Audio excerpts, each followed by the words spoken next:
వల్లి పద్మమును రెల్లుతో గుచ్చగా పరిమళమే ఇచ్చేనే క్రీస్తేసును కొరడాలతో చీల్చగా రుధిరమే కార్చెనే బాధించిన బదులివ్వక వేధించిన వెనుదీయక దూషించిన ద్వేషించిన నిర్హేతుకముగా నిందించిన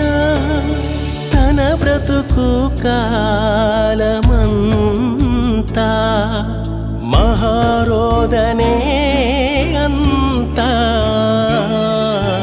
మన విమోచనకే ఇదంతా అగ్ని వంటి శ్రమలా అంగలార్చు శ్రమలా